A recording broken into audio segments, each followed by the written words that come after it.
Assalamualaikum warahmatullahi wabarakatuh. Perkenalkan, nama saya Rima Rizky Melati dengan NIM 11820600095.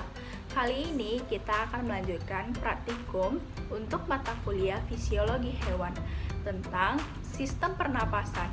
Mari kita mulai untuk penjelasannya. Untuk kali ini, penjelasan tentang sistem pernapasan akan dibagi menjadi 3. Yang pertama adalah kita akan membahas dasar teorinya terlebih dahulu, kemudian kita akan melakukan praktikumnya, dan yang ketiga kita akan melakukan pembahasan dan menjawab pertanyaan. Pernapasan atau respirasi adalah suatu peristiwa tubuh kekurangan O2. Kemudian oksigen yang ada di luar tubuh dihirup melalui organ-organ pernapasan dan pada keadaan tertentu. Bila tubuh kekurangan karbon dioksida, maka tubuh berusaha mengeluarkannya dari dalam tubuh. Dengan cara menghembuskan nafas, terjadilah keseimbangan antara oksigen dan karbon dioksida. Dalam tubuh, adapun organ-organ respirasi yaitu hidung, faring, laring, trakea, bronkus, bronkiolus, alveoli. Adapun tujuan dalam praktikum ini untuk mengetahui kapasitas paru-paru dalam tubuh dan manfaatnya adalah dapat mengetahui anatomi sistem respirasi atau pernapasan. Pertama adalah pernapasan dada. Pernapasan dada terjadi karena otot antar tulang rusuk berkontraksi sehingga rusuk terangkat dan akibatnya volume rongga dada membesar. Membesarnya rongga dada ini membuat tekanan dalam rongga dada mengecil dan paru-paru mengembang.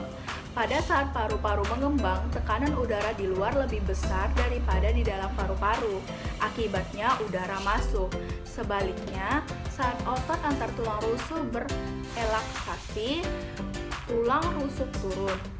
Akibatnya, volume rongga dada mengecil sehingga tekanan di dalamnya pun naik. Pada keadaan ini, paru-paru mengempis sehingga udara keluar. Yang kedua adalah pernapasan perut.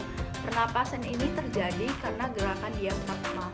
Jika otot diafragma berkontraksi, maka rongga dada akan membesar dan paru-paru mengembang.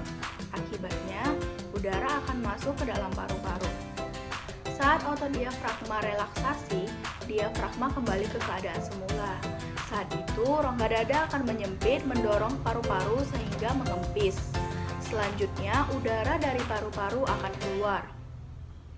Proses pernapasan meliputi 2 proses, yaitu menarik napas atau inspirasi, serta mengeluarkan napas atau ekspirasi. Udara mengalir dari tempat yang bertekanan besar ke tempat yang bertekanan lebih kecil.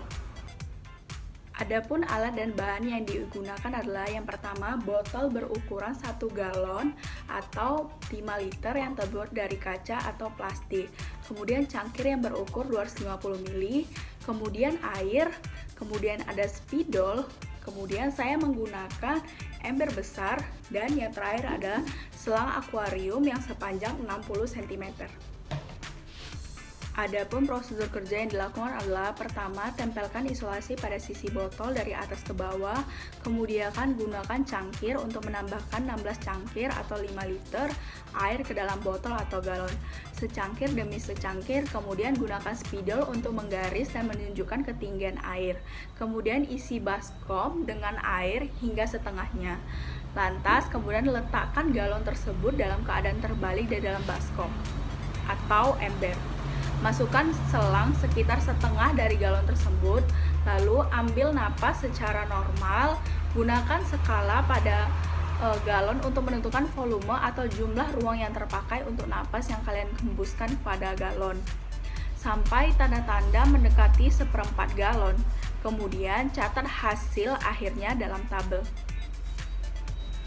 Di sini saya melakukan praktikum yang pertama, yaitu berlari 2 menit, lalu setelah berlari akan langsung menghembuskan nafas ke dalam botol. Ada 2 aktivitas yang dilakukan. Yang pertama adalah berlari, kemudian adalah tidak melakukan aktivitas lalu dihembuskan. Untuk sekarang saya akan melakukan aktivitas berlari selama 2 menit. Di sini bar yang hilang adalah 4.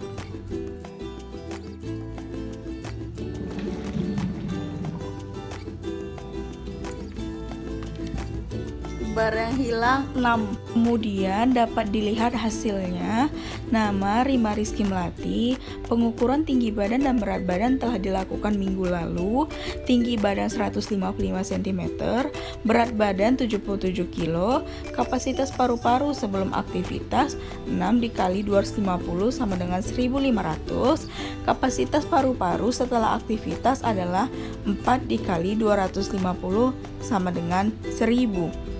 Selanjutnya kita akan menjawab pertanyaan. Yang pertama, apa pengaruh jenis kelamin terhadap kapasitas paru-paru?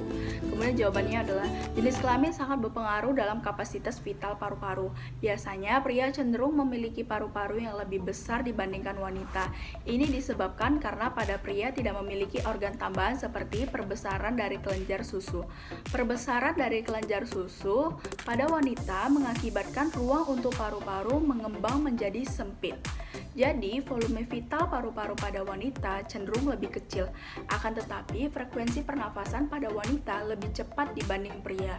Hal ini merupakan pengganti yang diberikan Tuhan kepada wanita untuk memenuhi kebutuhan oksigen yang hampir sama dengan pria.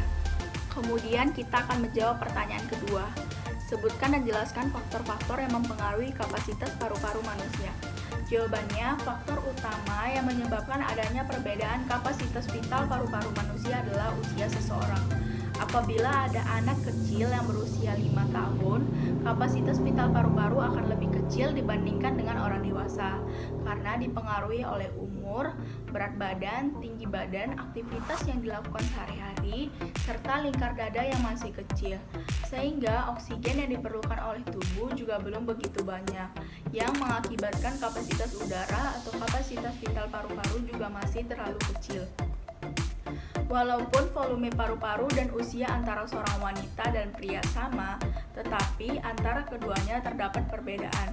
Pada umumnya kita bernapas 15-18 setiap menitnya, tetapi wanita memiliki frekuensi pernapasan yang lebih besar dibandingkan dengan laki-laki.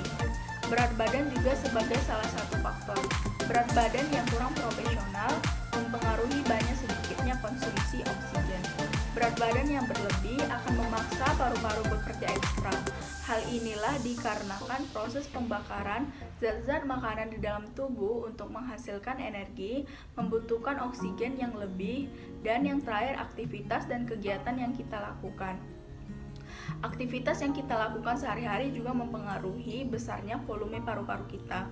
Peningkatan kebutuhan oksigen dalam tubuh dapat terjadi dengan kita melakukan suatu kegiatan atau aktivitas, misalnya berlari atau bermain basket. Kemudian kita akan menjawab pertanyaan ketiga, yaitu berapa jumlah volume udara paru-paru yang tertinggal selama pernapasan berlangsung. Mengapa demikian? Kemudian jelaskan. Pertama, ketika saya melakukan praktikum yang tidak menggunakan aktivitas atau seperti berlari, jumlah oksigen yang dikeluarkan, yang dihembuskan lebih banyak. Sedangkan ketika melakukan aktivitas, oksigen yang dikeluarkan lebih sedikit karena dipengaruhi oleh aktivitas seperti berlari, sehingga nafas yang dihembuskan lebih sedikit. Kemudian untuk pertanyaan keempat, apakah yang dimaksud dengan udara tidal, volume udara suplementer, volume udara komplementer, dan kapasitas vital udara pernapasan? Jawabannya adalah udara tidal adalah udara keluar masuk paru-paru pada saat pernapasan normal. Volume udara suplemental adalah udara yang masih dapat dikeluarkan secara maksimal setelah ekspirasi normal. Volume udara suplementer adalah 1500 cc. Udara komplementer adalah udara yang masih dapat dimasukkan secara maksimal setelah inspirasi normal. Volume udara komplementer 1500 cc dan kapasitas vital paru-paru adalah udara yang digunakan dalam proses pernapasan. Terima kasih telah mendengarkan video ini. Apabila ada salah perkataan, saya mohon maaf. Wabillahi taufiq wal hidayah. Wassalamualaikum warahmatullahi wabarakatuh. Bye. Sampai jumpa ya di praktikum video yang selanjutnya.